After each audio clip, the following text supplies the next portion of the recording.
नमस्कार मित्रांनो, winning age स्टडीजमध्ये तुम्हा सर्वांचं स्वागत आहे.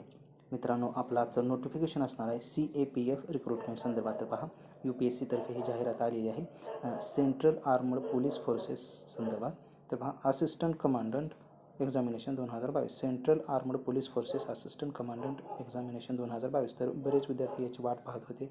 ते नोटिफिकेशन आज आलेलं आहे, डेटेड 20/4/2022. तर याची वेबसाईट तुम्ही माहिती पाहू शकता. वेबसाईट त्यांनी वरच दिलेली आहे, स्क्रीनवर पाहू शकता तुम्ही. upsc.gov.in वर तुम्ही पाहू शकता. तर तुम्हाला याचे जे फॉर्म भरायचे आहेत ते कुठे भरायचे आहेत वेबसाईट सांगतो तुम्ही पहा.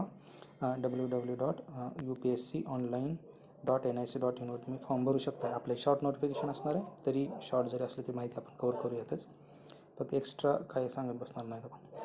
Last date for the submission and withdrawal of the application. तर तुम्हाला 10 मे 2022 तुम्हाला हे फॉर्म भरायचे. 10 मे 2020 टिल 18:00 hours. तर तोपर्यंत तुम्ही फॉर्म भरू शकता, म्हणजे 6 वाजेपर्यंत संध्याकाळी. आणि तुम्हाला हा फॉर्म नंतर विड्रॉल जरी करायचा असेल तरी तुम्ही 17 मेपासून ते 23 मेपर्यंत विड्रॉ करू शकता, की ज्यांना काही कारणामुळे विड्रॉ करायचा असेल तर. Eligible candidate shall be issued and admission certificate 3 weeks before the commencement of examination. म्हणजे तुम्हाला हॉल तिकीट मिळून जाईल UPSCच्या वेबसाईटवर, upsconline.nic.in वर. Instruction for the filling up OMR sheets एक्झामसाठी आहे ते. स्पेशल इन्स्ट्रक्शन काही विशेष नाही. पहा, mobile phones and other articles पाहण्यावर तुम्ही परीक्षेला घेऊ शकत नाही. तर पहा, टोटल ज्या वॅकन्सीज आहेत ना त्या 253 वॅकन्सीज आहेत.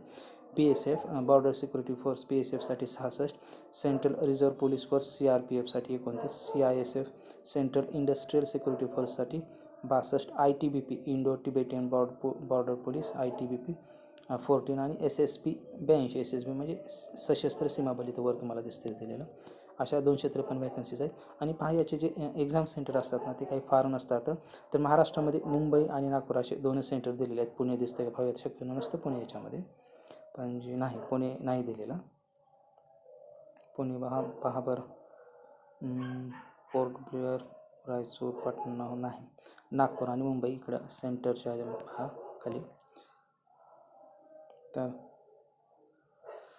applicants should note that there will be a ceiling on the number of candidates allotted to each center except Chennai, Dispur, Kolkata and Nagpur. Allotment centers will be on the first apply, first allot. म्हणजे तुम्ही लवकर centre घ्या, एखादं ते संपले तर पण ते मिळणार नाही, असं साध्या शब्दात त्यांना सांगायचं. आणि खरंच मित्रांनो, तुम्ही अभ्यास करता याचे फॉर्म भरा.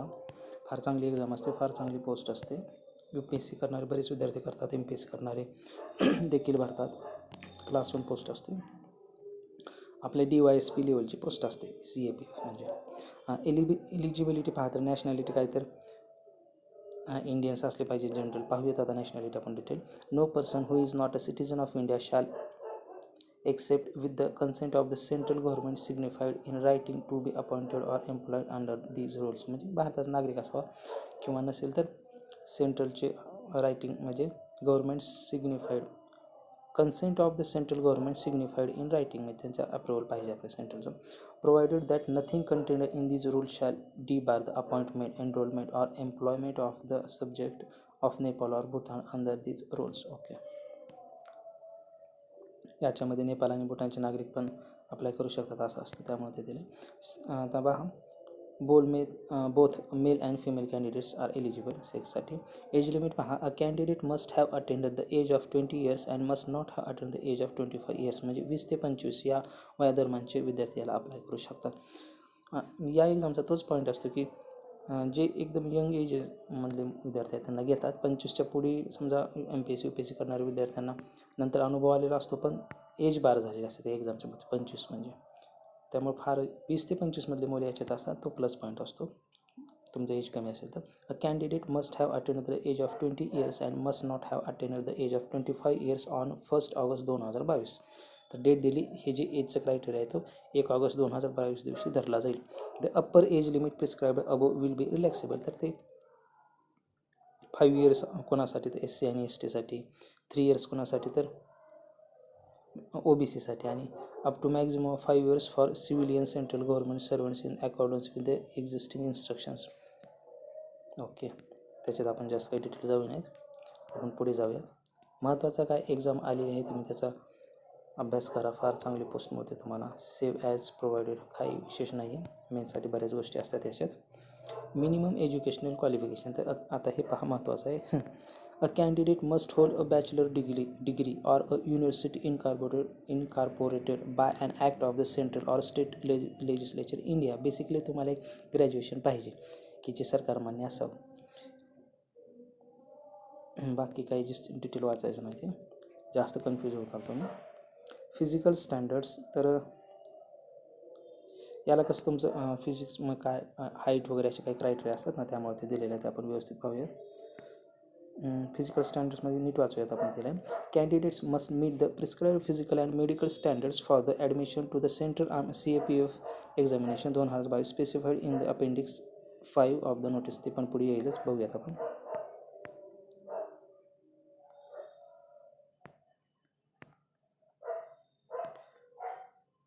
आपण आता ते अपेंडिक्स 5 आले बघून घेऊयात आपण ते.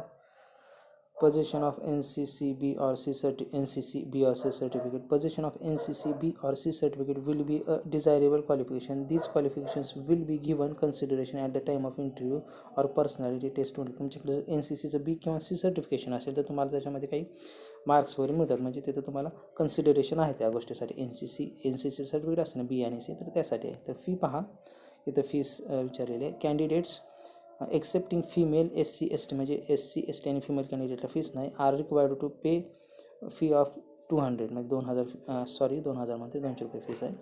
पहा, सेंट्रलच्या एक्झामची फीस कमीच असते, 100 रुपये 200 रुपये. बाकीचे आपण जे सेवेचे फॉर्म भरतो किंवा बाकीचे त्याची फीस भाग किती असते, 500 600, इथं फार कमी असते. हाऊ टू अप्लाय, तर काही सिंपल गोष्ट तुम्हाला सांगतो.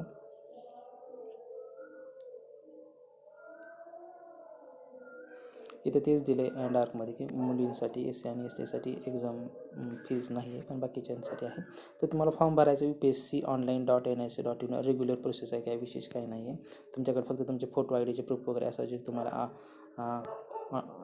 अपलोड करावे लागतात, तुमचे सगळे डॉक्युमेंट असावे लागतात. माहिती भरण्यासाठी सिंपल गोष्ट आहे, जास्त काही नाही.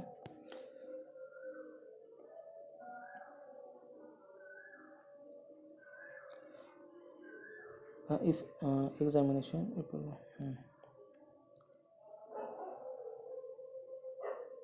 बाकीचं काही नाही, जास्त डिटेलिंग दिलेलं असते. आणि last date for the submission of application, तर तुम्ही 10 मेपर्यंत ॲप्लिकेशन सबमिट करू शकता. 17/5 ते, म्हणजे 17 मेपासून परत तुम्हाला जर विड्रॉ करायचं असेल 17 मे ते 23 मे तारीख दिलेली आहे, पण शक्यतो पण विड्रॉल करत नसतं, काय ठराविक लोकच होतं.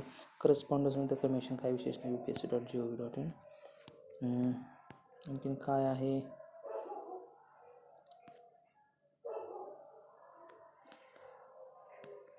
सर्व्हिस अलोकेशन, ते तुम्ही वाचा, तुम्हाला सर्व्हिससाठी पाहिजे. फॉर्म भरताना काही तुम्ही जास्त वाचत बसू नका.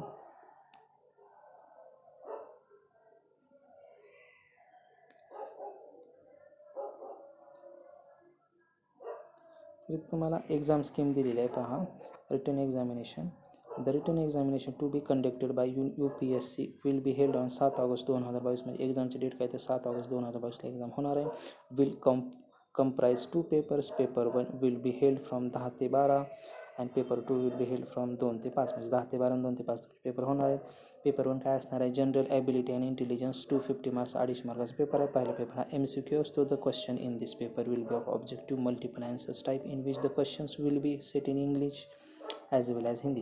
पेपर 1 तुमचा 250 मार्काचा आहे, MCQ आहे. पेपर 2 पहा, general studies essays and comprehension 200 marks, म्हणजे आता एसेज कॉम्प्रिहेन्शन आले, म्हणजे हा डिस्क्रिप्टिव्ह पेपर आहे, तुम्हाला लिहायचं आहे तिथं. In this paper candidates will be allowed the option of writing the essay component in English or Hindi, but the medium of precise writing, comprehension components and other communications language skills will be English only.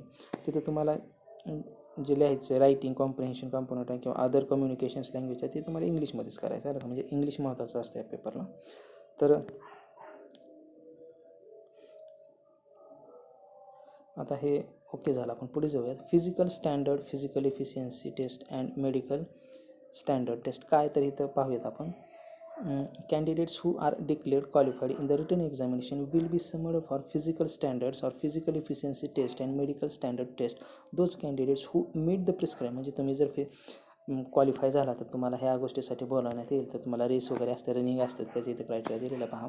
100 metre race in 16 second, फिमेलसाठी 18 second. 800 metre race मुलांसाठी 3 minute 45 second. फिमेलसाठी 4 minute 45 second. किंवा 100 मीटरची झाली, 800 मीटरची race झाली. पुन्हा long jump पहा 3.5 मीटर्स 3 चान्सेस असतात आणि मुलींसाठी 3.0 मीटर्स 3 चान्सेस असतात. शॉर्ट पुट 7.26 kgs 4.5 मीटर आणि ते गोळा फेकारावर म्हणजे त्याचं वजन असतं ते शॉर्ट पुट वगैरे. तर इंटरव्ह्यू पर्सनॅलिटी तुम्ही याच्यातून जर पास झालात, क्वालिफाय झाला, तुम्हाला इंटरव्ह्यू आणि पर्सनॅलिटी टेस्ट असेल. Candidate who are declared qualified in the medical standards test will be called for interview personality to conducted by ते मिळवलं जातं. पर्सनॅलिटी टेस्ट किती मार्काला असते तर 150 मार्काला असते. हे पहा test provisionally. The interview personality test will carry 150 marks. Final selection पहा तर the merit list will be drawn on the basis of marks obtained by the candidates in the written examination and in interview and personality test. Syllabi of the written म्हणजे तुम्हाला काय तर final selection होणार आहे तुमचं written examination आणि interview याच्या मार्कानं तुमचं होणार आहे. आता पहा पेपर 1 जनरल ॲबिलिटी आपण म्हणले की 250 मार्काचा. त्याच्यात काय काय पेपर 2चं बघूयात. दिलं आहे नाही तर वाचायला काय जातं आपल्याला. पहिला पेपर MCQ आहे. जनरल मेंटल ॲबिलिटी म्हणजे रिजनिंग वगैरे ते रिजनिंग क्वांटिटी ॲप्टी येणार आहे. जनरल सायन्स ते पहा तुम्ही सायंटिफिक फिनॉमिना एव्हरीडे ऑब्झर्वेशन तुमचं आपलं सायन्स अभ्यास तर करायचा आहे. NCERT सफिशियंट आहे. Current event and national and international importance तुम्हाला करंट अफेअर करायचं आहे. इंडियन पॉलिटी आणि इकॉनॉमी तुम्हाला राज्यघटना आणि अर्थव्यवस्था पण पूर्ण करायची. History of India history proper करायचं आहे तुम्हाला. इंडियन अँड वर्ल्ड जिओग्राफी तुम्हाला भारत आणि जगाचं जागतिक भूगोल पण करायचं आहे. फार स्पेसिफिक क्वेश्चन येतात ह्याच्यावर म्हणजे तुम्ही प्रिव्हियस इयर क्वेश्चन पाहिले ना तर तुम्हाला हे चांगलं लक्षात येऊन जातं. टिपिकल गोष्टी केल्या तरी बऱ्यापैकी होऊन जातं.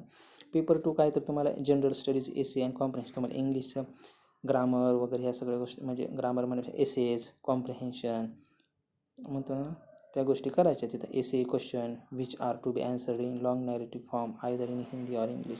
Comprehension precise writing other communication language skill to be attempted ह्या गोष्टी तुम्हाला तिथं करायच्या.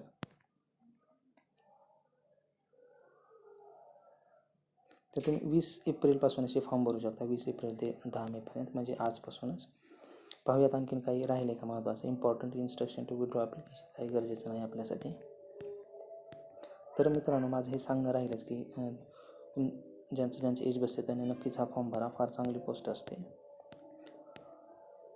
आणि कधीही पण अभ्यास करताना याचे पण PYQ पाहूनच अभ्यास करायचा. तुम्हाला लक्षात येईल तिथं दिलं आहे त्यांनी इंडियन अँड वर्ल्ड जिओग्राफी फार स्पेसिफिक क्वेश्चन असतं. वर्ल्ड जिओग्राफीची सुद्धा फार घ्यायची गरज नाही. तिथं पहा फिजिकल स्टँडर्ड दिले तर मुलांसाठी हाईट पाहिजे 165, मुलींसाठी 57, मुलांसाठी chest 81 centimetre with 5 centimetre minimum expansion okay आणि वेट 50 kg. मुलींचं वेट 46 kg आणि मुलींची हाईट 157 सेंटीमीटर 157 सेंटीमीटर. आता मेडिकल स्टँडर्ड इथं पाहून घ्या. आय साईटचे वगैरे तुमचे जे स्टँडर्ड्स असतील ते की डिस्टंट विजन 6/6 वर्स आय 6/12 हे जे आहेत आयचे वगैरे ते तुम्ही पाहून घ्या. तुम्हाला स्क्रीनवर दिसतंय. पॉज करतो आहे मी कारण आपल्याला ते सगळे स्पेसिफिकेशन कळत नाहीत. वाचून घ्या तुम्ही. Post operative should be okay. Carrying angle ear nose neck teeth venereal disease chronic skin disease वगैरे या सगळ्या गोष्टी चेक केल्या जातात तिथं. तसं पाहून घ्या. जनरल स्टँडर्ड्स पहा. स्पीच शूड बी विदाउट इम्पिडिमेंट म्हणजे तुम्ही अडखळत नाही बोललं पाहिजे वगैरे बरेच कंडिशन्स असतात तिथं म्हणून तुम्हाला दाखवतं आहे. ह्या एक ना एक गोष्टी तुम्ही व्यवस्थित पाहून घ्या येतात. आता टॅटू वगैरे तर बरेच तिथं अशा गोष्टीला कसं असतं की टॅटू वगैरे काही ह्याला चालत नाही तिथं तुम्ही गेल्यावर म्हणजे ते जमत नाही. ते तुम्हाला बाहेर काढू शकता पण त्याचे काही स्पेसिफिक कंडिशन आहे ते दिले आहेत. कंटेंट लोकेशन किंवा साईज ह्या ह्याच्यावरती तुम्हाला काढू शकता टॅटू. बरं टॅटूच्या बाबतीत बोलतो आहे जनरल नाही. तिथं एज ग्रुप्स व त्यांचे वेट वगैरे दिले फॉर्म भरताना लागतं तुम्हाला ते किंवा फिजिकल स्टँडर्डचं असतं. ओके हा होता आपले आजचं म्हणजे हे होतं आपलं आजचं नोटिफिकेशन. तर पहा विद्यार्थ्यांनी हा फॉर्म जरूर भरावा. आपण हे तरी शॉर्टमध्ये घेतलेला आहे आणि डिटेलिंग पाहिजे असेल किंवा फॉर्म कसा भरायचा हे जर विद्यार्थ्यांना कळत नसेल तो पण व्हिडिओ मी लवकरच टाकतो. तर नक्कीच हा फॉर्म भरा. तुम्हाला फॉर्म भरायचा आजपासून चालू झालेलं आहे. फार छान पोस्ट असते. तर आपण हे शॉर्टमध्ये कवर केलेलं आहे. या संदर्भात आणखी नवीन डिटेल जास्त पाहिजे असेल तर नक्कीच आम्हाला कमेंट करून सांगा आपण देऊया. तर आजच्यापुरतं एवढंच. थँक्स.